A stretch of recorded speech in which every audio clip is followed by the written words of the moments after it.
Okay, this is Alyssa Reed. I am with Judge Howell. And what was your name? Robbie McCarver. And with God's grace, we'll get something done. Here we go.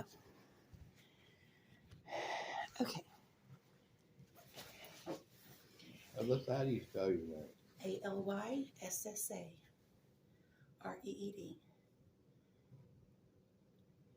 Okay. And you tell me where you want to start, or what you want me to start with, or which subject you would like Well, to start. you asked for the meeting, so you have the floor. Okay. I'll start with my story. A year ago, almost two, I had taken an ibuprofen in Texarkana. Called an ambulance. Ambulance came and got me. I went to Wadley Hospital. And there's a video of me saying, I've taken an ibuprofen. I'm all jacked up on Mountain Dew. Jesus did surgery on me. Literally, I'm so out of my mind, I don't know who I am. That's why I've called an ambulance. There's something wrong. Anyway, if you were to go and look up the date that I was arrested, I ended up going to jail that day. I get released from Wadley Hospital. They actually don't release me. They allow me to leave walking, hallucinating. And I catch a charge. I steal a vehicle. I drive it a half a block down the street. I call the cops on myself. This is not my vehicle. Here's my arm bracelet. I need help. I'm supposed to be in the hospital right now. I'm hallucinating, and I think there's a baby in this floorboard.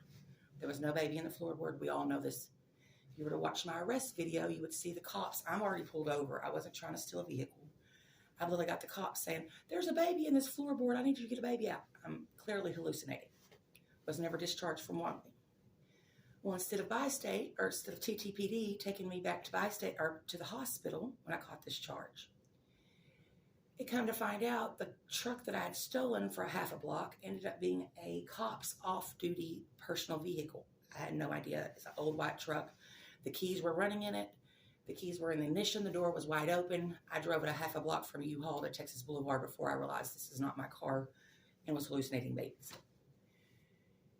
Anyway, the cops get there and the cops are arguing. She's got an arm bracelet on. She's saying she wants to go to the hospital. Do we take her to the hospital?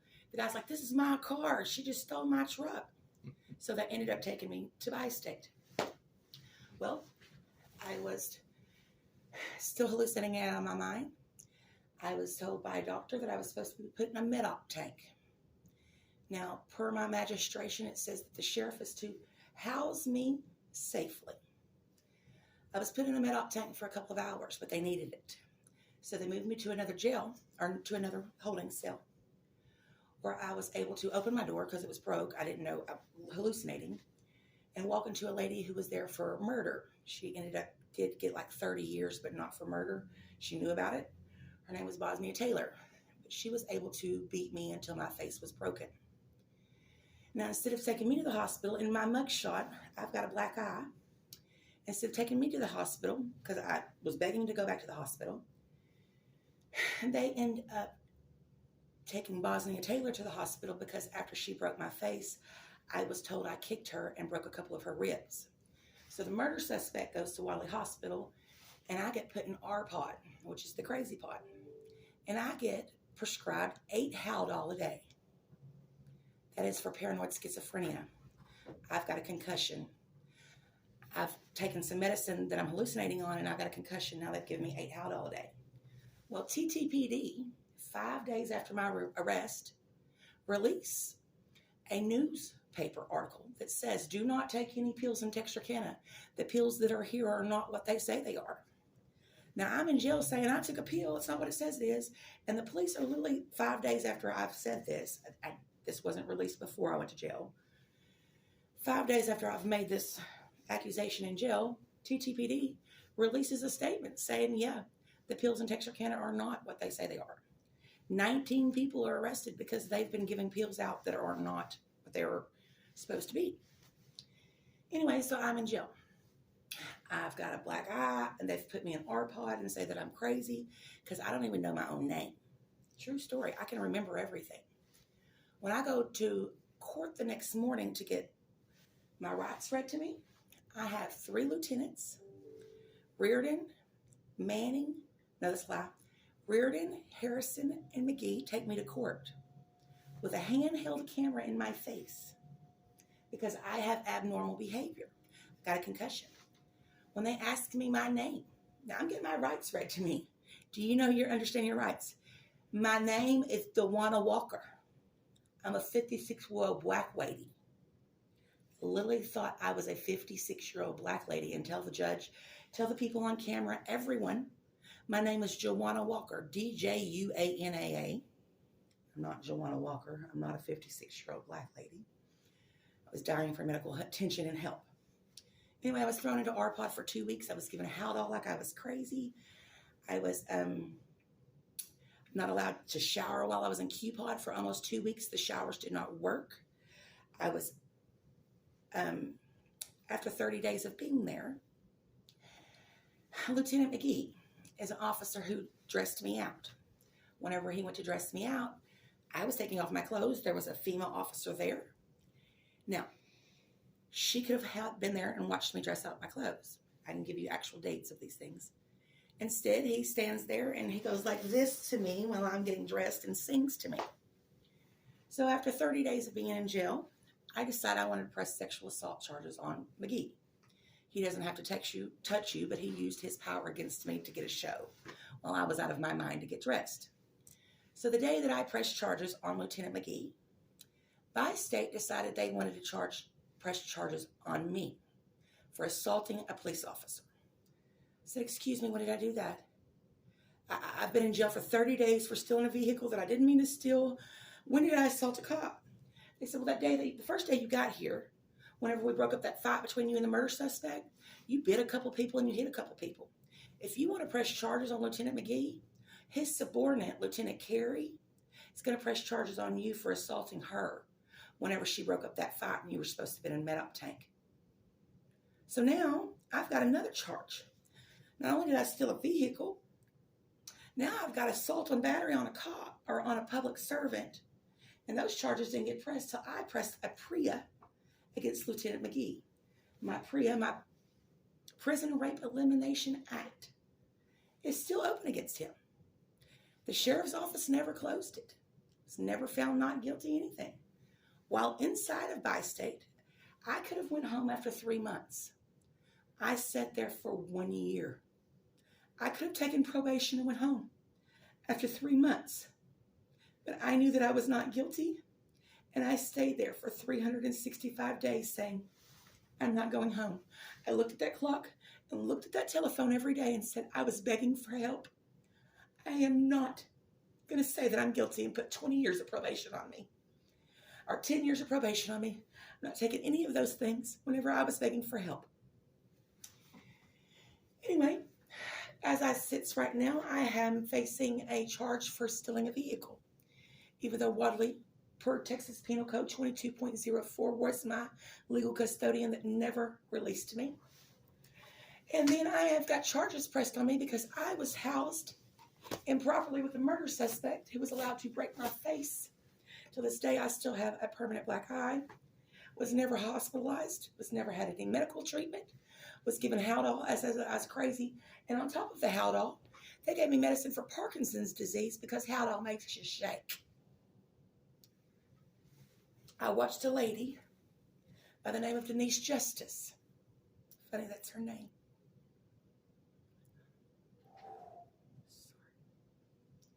She could talk when she walked into Bi-State. She could no longer talk no more. They put her in RPOD, and they said that she kept flooding her room. So they took her mattresses from her and her clothes from her. What they didn't realize is I was in RPOD. I know why the girl was flooding her room. She was freezing. If you put toilet paper down in your toilet, because like in RPOD, snow comes in. It snows in those windows up there. Only in the RPOD's room. But those 4 little rooms right there are literally the hellhole of Bi-State. There's a lady named Sadea Smith that never left her cell for a year because they were too scared to touch her. She had punched a guy in the face. So she wasn't allowed to leave her room. If you rewind the tape, for a year she's not had a shower. She's got calluses all over her feet. My sister's a nurse, was a nurse at Bi-State, would tell you that Denise Justice could talk when she got in there. By the time she had left, she'd been in an RPOD so crazy, in solitary confinement, she was wiping human feces all over her face and could sing nothing but Amazing Grace by the time she left. On Thanksgiving Day, there is an officer named Lieutenant Russ that told us that if we fed her, which Thanksgiving Day, this could be rewound to the exact date and time, if we fed her Thanksgiving dinner, we would not eat ourselves. That he likes his crazies to squirm and not squeal. He's in prison right now. I don't know why he's in prison. He's no longer a jailer there. And the biggest, screw all of those stories. The story you need to hear the most, that y'all don't know what's going on. There's a lady named Mildred Mellipole. She was 66 years old a year ago. It's about 67 now. What you don't know is that she holds the same title as Barack Obama. 20 years ago, she was in Kentucky, and she volunteered so much of her time that they made her a Kentucky colonel at the Kentucky Derby. She's the Kentucky colonel. Now she is got mental health issues and barely knows her name, but she was accused of kidnapping and raping her own children. Okay? They put this lady and her husband in Bowie County. I watched this lady, and she is an elder who is disabled. Now, this is elder abuse. This is mental abuse. She gets a check for the last 20 years because she's now crazy. But she holds the same title as Barack Obama. Remember that. She was that important before. Her and her husband get locked up. They tell you that there's a whole newspaper article. There's a whole broadcast saying that she was keeping her kids in cages and molesting them. Okay? So for a year, I watched this lady get beat in the face. I watched staff not give her medicine, told her she shouldn't have been a child molester.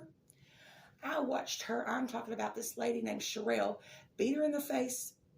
2 hours later, they put her back in the pot so Sherelle could beat her again. She shouldn't have been a child molester. Well, guess what? I was there for a year.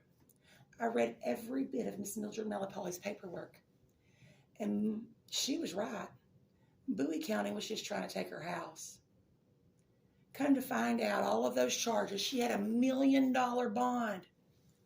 They gave her 5 years kidnapping charges, what she's in prison for right now, her and her husband. And her kids were never even kids in the state of Texas. Her kids aren't trying to say that they molested her.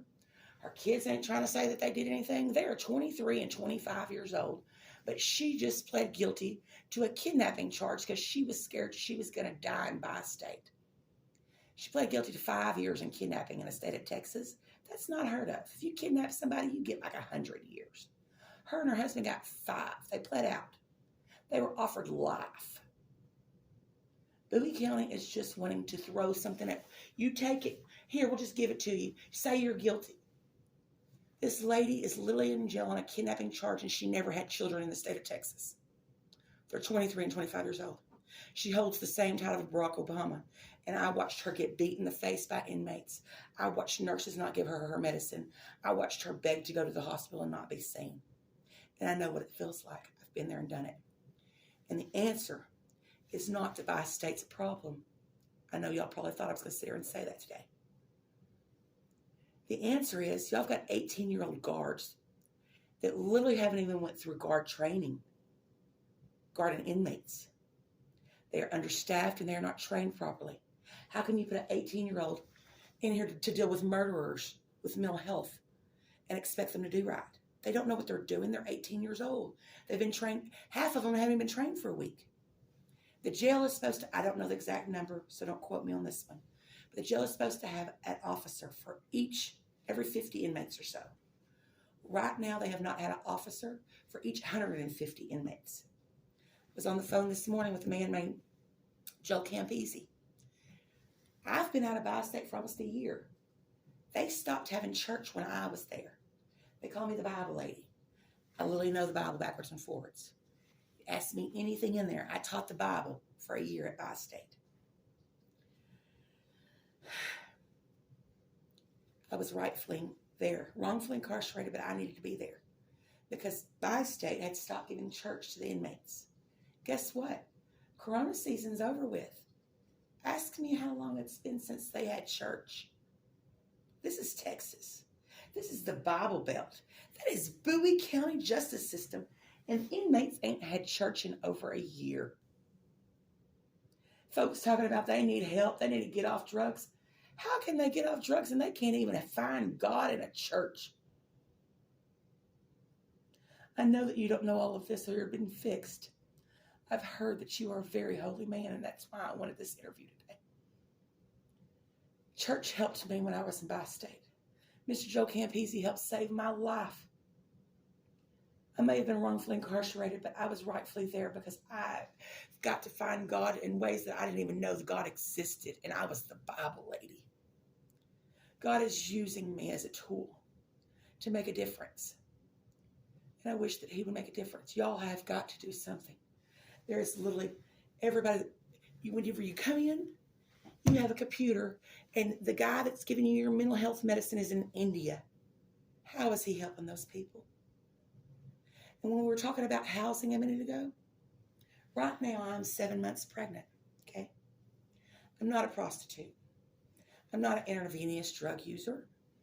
But because of my situation and everything that's happened, guess what? I'm still going to court.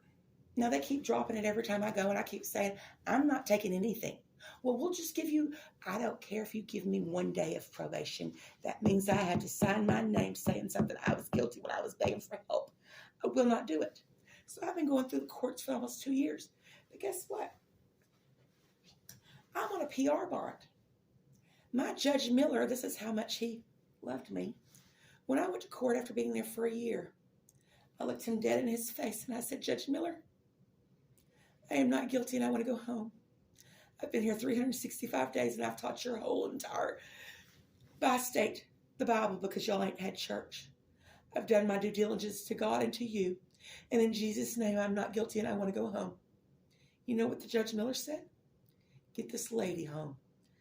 I have an $85,000 bond that I was released for in $0 in Jesus' name. In Jesus' name, I had to pay $0 because I used his name. It's how powerful that is to me. But because I was released on an $85,000 bond, I'm court ordered to live here. Now, my children are in Darnell, Arkansas, 4 hours away from here. My house burnt down while I was in Bowie County that I paid cash for a week before Christmas. So now I get out of Bowie County. My house is burnt down. I pay cash for that house. My kids are now in custody of my ex-husband, who at one time had kidnapped my children, which I'm thank God that everything happened the way that it did now. Or they'd been in foster care while I was wrongfully incarcerated for a year. But now I'm court ordered to live here. Bowie County, Cass County, Little County, that's it. Now, I'm 37, and in the state of Texas, if you're pregnant and 37, you're not allowed to work. You're high risk. Look perfectly fine. I am. My age, I'm not allowed to work at the age of 37 because at 35, you are a high-risk pregnancy. My child might be born retarded. Okay, so let me get this right. My court ordered to Texarkana, and Texas says I can't work. So now my house is burnt down. I'm homeless. I'm pregnant. And the only option that I'm given from Bowie County is, okay, you can go live at the Grace House for 4 months. Wait, I was just wrongfully incarcerated for a year. Now I need to go live at a house for 4 months where I can't talk to my kids for the first 3 or my family. I need to be punished more because I got pregnant at 37. I'm so confused. You can give your baby up for adoption. Oh, thanks. I put a kid through college. I put a kid through high school. I adopted a child that wasn't mine, but I need to give my kid up for adoption. Or if I was a prostitute or an intravenous drug user, I could apply for the Doorways program.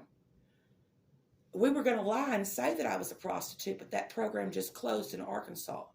Now, so Bowie County, let me get this correct. This is the message you are sending to people. And I can actually show you in my phone, which we're using to record right now, that I have wrote Texarkana, Texas PD numerous times and said, your biggest culprit in this city and in this state is a website. That website is called Skip the Gays. Have you ever heard of this? I have not. You have. And I can show you where I've written many detectives and officers. And by the way, here is a backpack from where I've written wardens and the captains, and I literally have written everybody except for you. There's nobody in this town that can say they don't know what I'm talking about. There's literally backpacks of knowledge, and cameras, videos of everything that I'm telling you to be nothing but facts. I didn't just sit there for a year. I had times, dates, and paper stamps of every time it happened. Anyway, back to what I was saying, skip the games. That's what's important. There is a website in this town called, it's not just this town, it's all over the United States. But in this town, it's called Skip the Games. You may have a niece or something on there.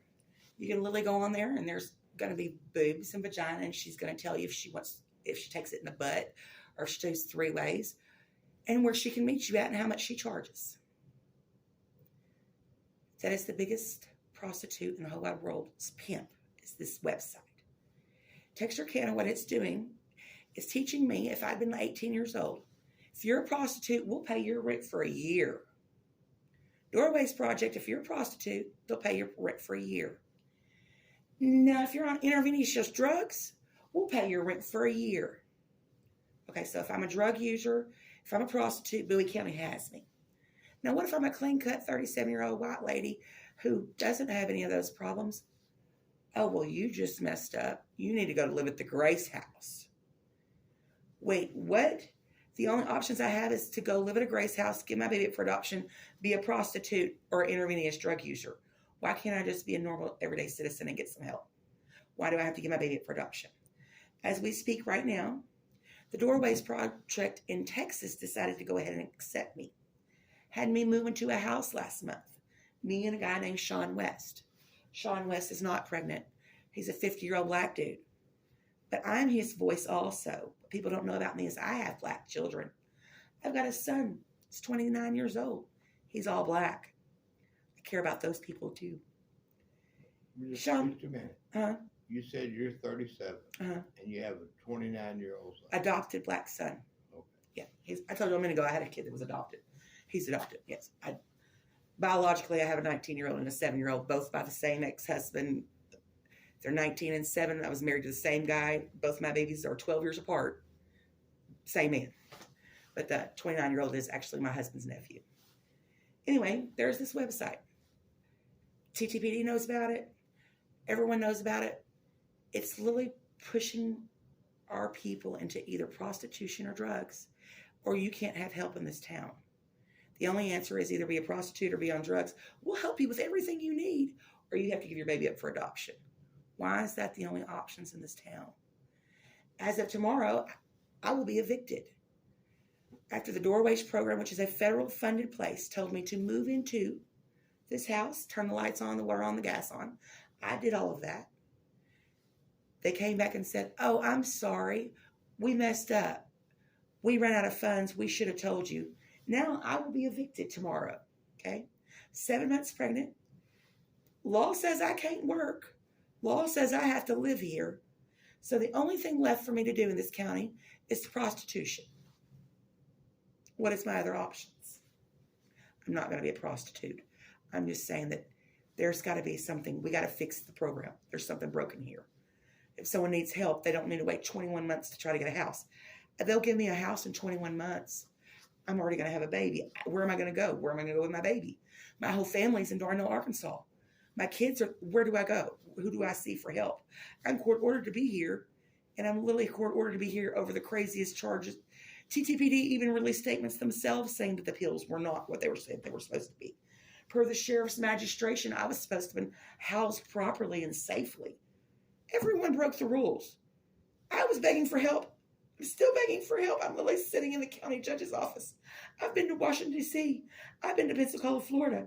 I've been halfway around this world begging for people. Finally, I somehow got in your office today. I didn't know that you were the guy I needed to see. I've been to the city hall, to Rochelle. I've been to the sheriff himself. I've been all over everywhere begging for help, and hopefully you get something done today. What am I supposed to do about physical abuse, mental abuse? I watched them do it. When they talk about sexual abuse inside the jail, okay, my jail at Bi-State, let me describe that for y'all.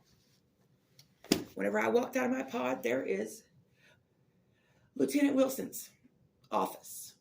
Did you hear what I just said? Whenever I'm in my shower, I said pod, sorry. When I'm in my shower, taking a shower, there's a hallway right there because Arkansas inmates used to be housed here, okay? Arkansas men. So his office, the man, Lieutenant Wilson's office, is right across from the showers of the women. I have a backpack where I wrote the captain so many times. He stands in his doorway and watches us shower because the camera's right above his office door. You can't see him. You can just see the shower. You can't see what he's doing. I wrote him so many times, they said it wasn't a problem. Well, that's funny. They sure moved his office while I was there. He would walk through, never say man on deck, never say man on deck, never say man on deck, ever. Just watch us be naked in the shower. So did Lieutenant Manning. So did a lot of people, to the point I even wrote it down how many times we got sexually assaulted. That is also a definition of sexual assault. They're using their power and authority. But this one day, I really want to say to y'all out loud what happened. This was a good one. The sheriff sent out. And you might want to rewind these tape.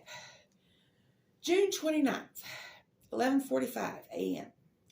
I'm naked out of the shower and Lieutenant Wilson walks through, doesn't announce, he never does, stares me right in my eye and smiles. June 29th, 12:42, this is all the same day. Maintenance man walks through, doesn't announce, just looks at us. 2:47, Willis walks right before Jordan, both of them walk. Willis is an officer, Jordan's an officer. Willis walks right before him. Neither one of them announced that they're even in the hallway.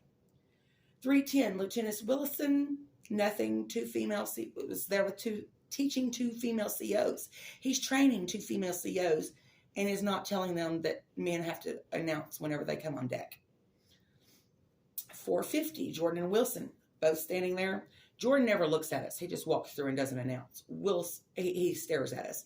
We'll literally stare at you for 20 minutes while you're in the shower, until your shower's over with. 5:53, Lieutenant Manning. I responded to Lieutenant Manning that day. I said, Lieutenant Manning, it's man on deck. That is a law. He responded, so sue me. 6:01, I said it again. Lieutenant Manning, you are a man. Please announce that you're on deck. Again, he laughs at me in my face. 6:50. Now, this is something that y'all need to know. 6:50. I'm in cell block C. There's a fight in cell block D. Now, there's two officers that are women coming up on the elevator. I know, I've heard their side of the story. There's a fight going on. Lieutenant, hold on. Let's see who it is. I don't want to mess up anyone's names. There's assistant sheriff himself, Warden Page, Wardening, and Manning all come through at 6:50 to break up a fight.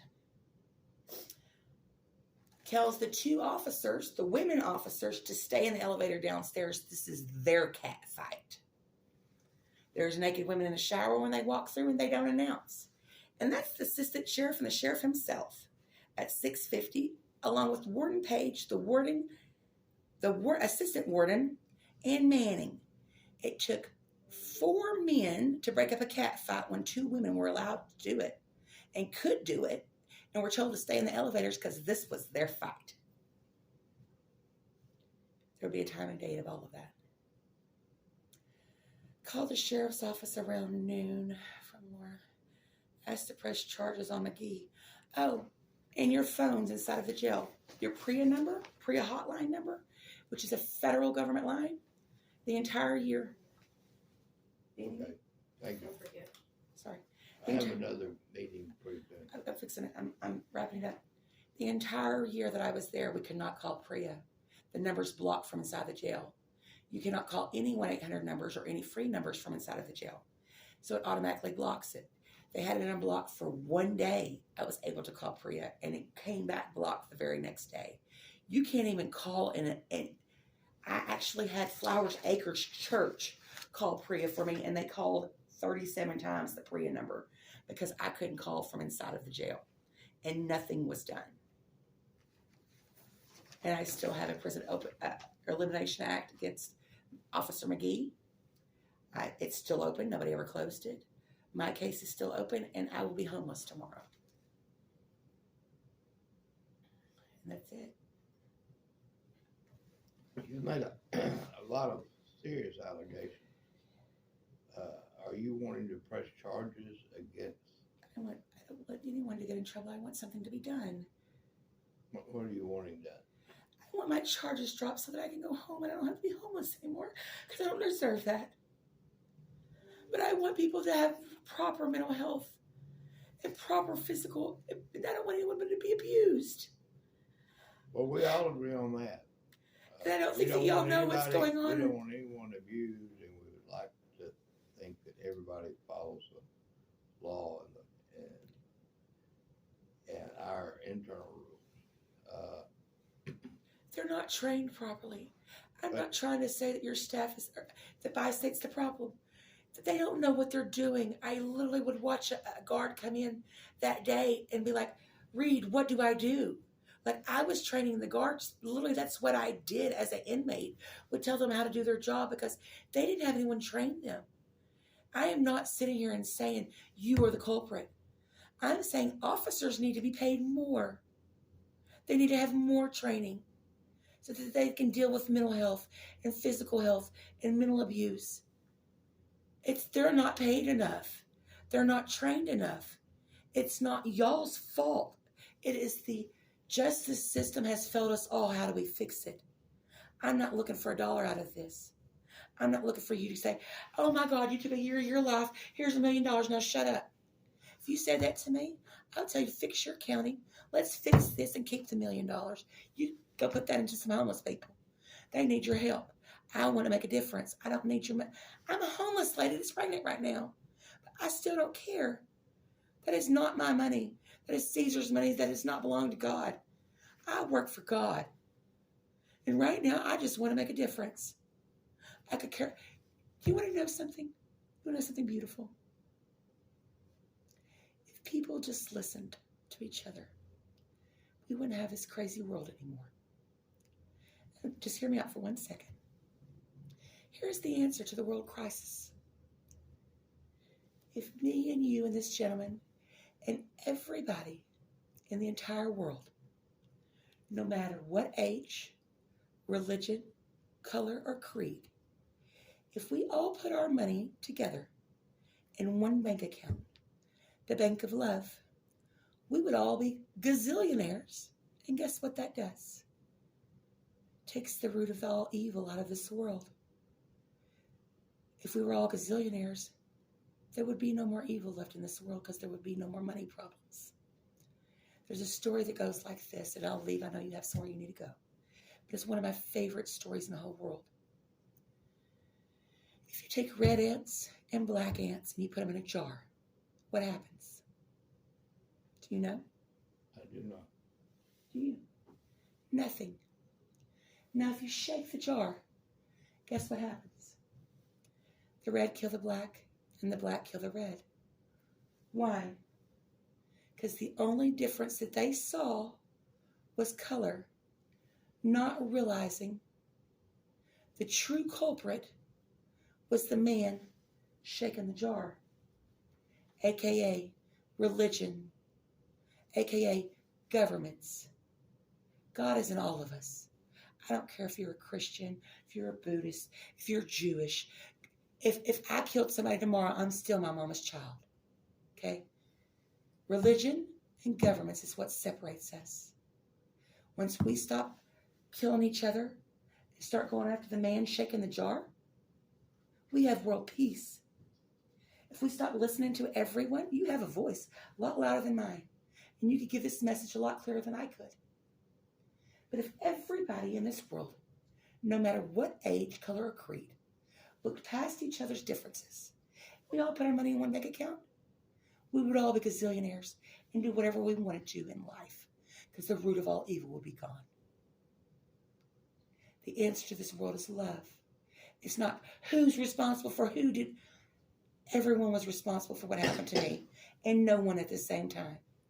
I needed it to happen because there was 100 ladies that needed to hear what I had to say at By State. They didn't know God. They do now. They met me. I was rightfully there. It's not about who was right and who's wrong. Let's just make a difference now. Can we do that together? Well, I don't want to point fingers. I'm not trying to get justice. well, you've made a lot of serious allegations, man. Right. Well, you do what you have to from here. And It's not my you know, job. it's up to you if you want to press charges. You tell me what I need to do. You need to talk to the district attorney's office. No. I'm saying if you, as a citizen, I don't want to just do what the public would do or what a normal average day citizen. I'm asking you, if you were in my situation, would you press charges? What would you do? What do you recommend me to do? And whatever you say, I will do. Well, I'm not going to recommend that you do anything. Okay? Well, then I won't do anything. Can we get this fixed? Can we fix the problem? I'm just trying to give you some options. Okay. I'm trying to decide what it is you want. One time you say I want Mildred Mellapolly's case you're looked at. making all these allegations about people that are very bad, and then you turn around and say, but you don't. They're all good people. It's not their fault. It's the system's fault. The laws should be changed. So, unfortunately, I don't have a magic wand to make people do the right thing. I just don't. I don't care whether it's people that work for the county or if it's bad people out on the street. I don't have a magic wand to make people do the right thing. Agreed. Well, I'm just saying, you've heard the accusations that I've got against officers. And as a citizen, do you think I should go ahead and press charges? I've already pressed charges. A PREA has opened against them. Nothing has been done. And so I don't know why pressing more charges would get me anywhere if nothing has been done already. I'll tell you what I'm going to do. I'm going to ask the sheriff to investigate what you said. Okay. But you do realize the sheriff's name's on there. Now you're asking the sheriff to investigate himself. Maybe we should get like the Texas Rangers to investigate him or something. Well, perhaps. We'll see how. He's the tax collector, he's the sheriff, and he's his own judge. I know our Bowie County Sheriff, Jeff Neal, and he's a godly man. Well, he did walk through on us while we were, and told the ladies to stay. Godly people mess up too. Well, that's true. And I'm not saying that he was. But I can't imagine that he would act in an improper way, or that he would condone his officers doing. Well, there is times and dates of this all, and video. That's why footage. I'm going to ask the sheriff's office to do an investigation. But you won't ask that. I would love for the Texas Rangers to do an investigation instead of the sheriff's office. The problem is that it keeps staying in this county. Can we not get it out of this county, please? Well, I'm not going to make a recommendation to you on. I can get a phone number for you to call the Texas Rangers. The reason that I'm saying this is because I've already spoken to the FBI and in Washington, D.C., and they told me that the problem with this town or this county is that the sheriff himself won't call the Texas Rangers unless they are a supporting agency. Unless the sheriff says there's a problem, they're not going to help. Unless the Texas Rangers call the FBI and say, hey, we need your help, they're not going to help. There's protocol. The sheriff doesn't have to answer to anyone but you. And what the town, and I'm not trying to be funny, the town is saying that you and sheriff are in cahoots. That if you really cared, which that's why I wasn't trying to go here. I was not trying to point fingers. I did not want to do that. That you would really get the Texas Rangers involved. That if you didn't care, that you would have the sheriff investigate itself. And that's kind of what you just said, and I don't want that to be the outcome. That most of the county is waiting for you to say exactly what you just said. Half the county thinks that, no, he'll do the right thing. The other half's, oh, they're best friends. They already know about prostitutes. They know about it. I could care less what the town thinks or anyone else does. I would love for someone else besides, okay, the sheriff is the tax collector. He is also his own judge. It sounds like he has to investigate his own self. How is he his own internal affairs? Can we not get internal affairs on it? Well, our sheriff, number one, is an elected official. Okay. So he answers to the voters. Mm-hmm. And under our Texas law, the sheriff is in charge of the jail. I understand. But how is he his own internal affairs? Well, That's what's wrong with this town. Is he's investigating himself and finding nothing wrong with himself. File a complaint. How do I? Texas Rangers or anybody else. It seems to me like you've already run all those traps, so you know how to contact all these people. And I have, and they said that you are the person stopping everything. That's why I'm in your room right now. Is because they said that the sheriff's boss does not have a boss. That the only person that the sheriff has to answer to is you. And that y'all are best friends and that y'all answer to each other and y'all allow all this crap to go on in this town. Is what the community is saying the problem is. And then you're still sitting here saying, well, if you want to talk to the Texas Rangers, I don't want to talk to anyone. I want you to have if you really care about this town, like you say, don't let the man that I'm saying he's the problem investigate himself. Why, if this man raped me, would we allow this man to go on trial and say, I don't understand it. Why does he get to investigate himself? He gets to fingerprint all the blood stains and all that. I don't, that's where the community is so frustrated and so don't understand where you're coming from or the sheriff. Y'all keep throwing it back. Oh, it's the sheriff. Oh, no, it's the judge. Oh, it's the sheriff. Who's the real big guy in this town? Is it you or the sheriff? And why do y'all get to investigate yourselves? If you rape somebody, you would get to investigate the rape. That makes no sense. I have an open PREA against your jail. Prison Rape Elimination Act against one of your officers. I've already went to the sheriff. He still has it open on his desk because he don't want nobody to know about it. I get it. But I want somebody to know about it. And I'm not going to shut up ever. And that video is going on YouTube. It's going on Facebook. It's going across the world. I will not shut up. Y'all can kill me. If I die, y'all know Texas did it. But I'm just saying, I understand this is a big ordeal, but you're still saying exactly what you want. The guy that assaulted me to investigate himself is what you're telling me. Miss Reed, I don't know if you recall, but you and I talked. You came to my office about a year ago. Okay. And you've not ever actually met or spoke to the sheriff. It is his jail and it's his sheriff's office, as the judge said, but I have not spoke to the sheriff. I have spoke to him on the phone. The reason that I have not went to him in person is because this is the thing. I don't want him investigating himself. I need someone to So Bob Page, the warden that you mentioned earlier, he investigated your PREA investigation. Okay. And it is closed as much as those are closed. I mean, it's not formally closed. Oh, I was told it wasn't closed. So Bob did check into that. Okay. And what you're saying as far as McGee, the allegations against, at that time, Lieutenant McGee, I think he now works for the sheriff's office. He does. He now is the guy that sexually assaults people now is working for the sheriff's office. Texas law is very clear on sexual assault and violations of whether or not they announced cross-gender in your hallway, or if they've seen someone get out of the shower and they shouldn't have. That's not a sexual assault by Texas law.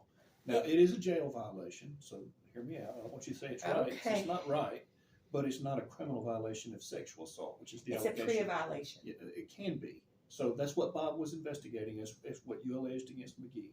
Now, the assault with Bosnia and the other inmate, they also investigated those. So I've looked at both of those too. Right. And you and I talked about your Texarkana case at length about the stolen vehicle that you're convinced it's an off-duty officer. I've never heard of the officer. He doesn't work around here. If he is, I don't know. That's what my charge is that a peace officer vehicle. Well, it's just a truck, but I mean. How was it a peace officer's vehicle then? I don't know where that came from.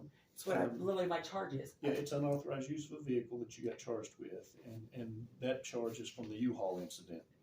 I literally was in Wadley Hospital that day. Yes, so some of the questions that you've asked the judge or the sheriff's office about having your charges dismissed, we simply don't have the authority. That's Texarkana, Texas Police Department. But I am telling the truth. Whenever I say you may be, but you said you watched the video. I have not seen the video. Well, you said something. No, Texarkana PD worked your case, and that is your charge that they have against you. Texarkana, who did? Texarkana Police. That's on the stolen truck. Okay. So that is Jerry Rochelle is the only office in this whole county that can do anything about that. And they won't do anything about it. Well, except for that's his choosing. That's right. his choosing. But I mean, that's the. But we've checked into the stuff at the jail, and nothing's been done. And I'm also going to check into what you alleged today, but I need a number for you. I can give you a number. Yeah, I'm not going to say it right here. Let me write it down. Sure. So I'm not putting it on film.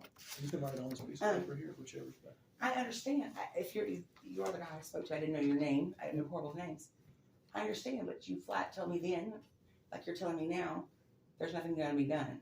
Why don't we just all let the public see the videotape and see if I was sexually assaulted?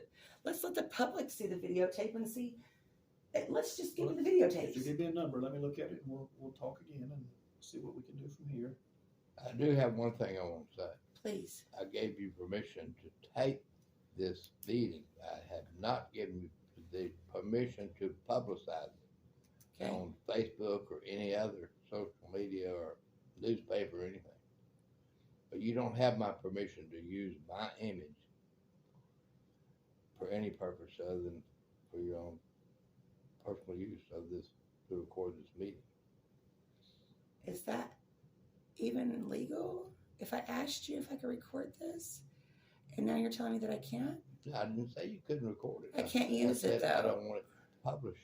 to I know you other don't people. want to, but lawfully I still can, right? I don't know. I can't give you. You are a judge. You can't tell me the law? No, ma'am. I cannot. Is that a 506?